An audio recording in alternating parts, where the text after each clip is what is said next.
This is the ETBU Sports Net. We're here with head football coach Scott Highsmith after a 42-28 win over Sul-Ross State. Coach, first of all, just talk about the win out in Alpine. It was a huge, huge win for us. They're a good football team. I think a lot of times people look at a record and draw an assumption about a team's ability and all that. And, obviously I can see how that would happen. But once you really get close to the game, you realize that there's all kinds of different variables in a team's record. And the bottom line is they had good athletes that could run. They were playing at home. They're well coached. And it was just a big, big, big win for us.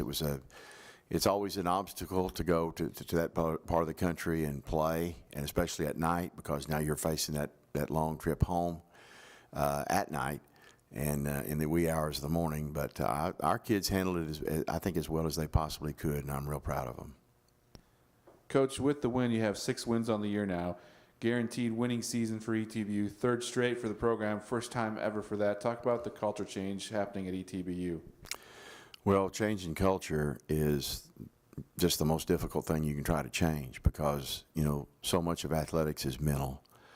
And just how we think is so many times how we play. And if young men feel like they're coming here to win and they're going to be a part of a winning program, it really helps, as opposed to, well, I know I'm coming to a place and they've always been losing, but they've promised me a starting position early and all that, and I'll go in there and just make the most of it. It really makes a huge difference. So it not only affects this year, but it affects next year and next year and next year and years to come, just like 2015 has affected 2017. We step on the field, we feel pretty good about our chances of winning. Certainly have a chance. Talk about the offensive production at Alpine, 42 points, 500 yards of total offense. Baca throws 5 touchdowns. RJ, Richard Johnson, has 3 receiving touchdowns. Just the offensive production again for the game. Well, it was really phenomenal. They're pretty good defensively, and they can run. And the thing that's scary is in the first half, we missed a field goal.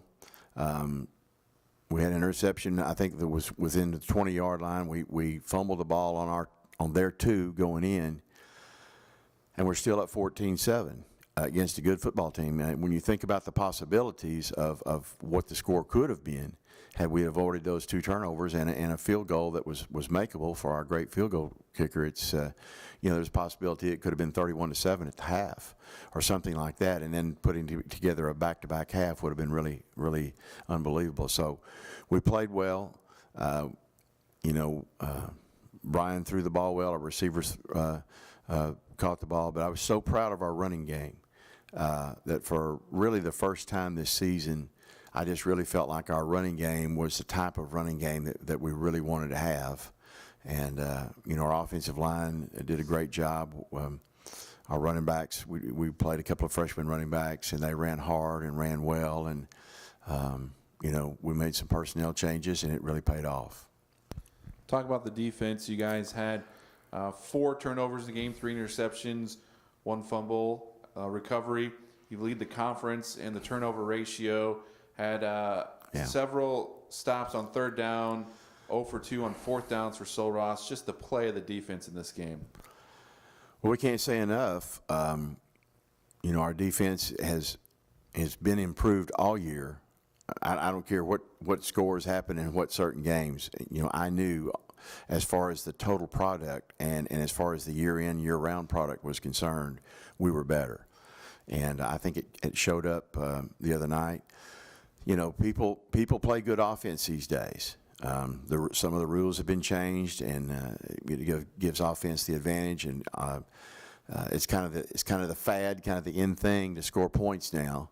And so there's a tremendous amount of pressure put on coaches to score points. And it used to be a lot of times you'd put your best athletes on defense back in the day. Now you have a tendency to put your best athletes on offense.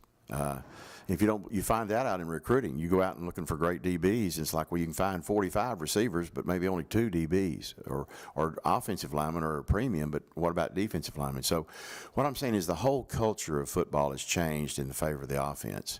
And really, when you can hold a good team that's got skilled people to 28 points and really come up with some great plays. It's really a tribute to your defense, and also the very nature of our offense, because we're no huddle and we want to snap it a lot, means that we don't burn much time off the clock. So I think when you think about all those things, a lot of these teams play great defense and have great defensive snaps. Well, it's because their offense is huddling it up. They're burning a whole bunch of time on the clock, and that defense is only going to be on the field 60 or 65 times. When you're on the field 90 times, because of the nature of the change, it's a different game. But it's who we are, and we're going to be an RPO offense, run pass option, tempo, spread offense, and we're going to get it. And that's who we are, and that's who we're going to stay. This week you face McMurray, another tough challenge. American Southwest Conference, you can never look past anybody. Last home game at Ornella Stadium in Senior Day. Just talk about this final home game and the team you're going to be playing. Well, I mean, it's number one, we're honoring our seniors, and this senior class has been a part of this winning culture change as much, if not more than anybody in our school history. So we want to honor them. And again, I just talk about being ballers and dudes and war daddies and all that. I mean, we want to play well just for the sake of playing well. And it's a conference game. It's a chance to win another game and boost our record. And we always want to look good at home, always. And especially in a game of this magnitude, where we're actually trying to honor our brothers and that we're in the program of Live as One for. We want to play our very best. All right, Coach. Thanks for talking to us here on the ETBU Sportsnet. You bet. Thank you.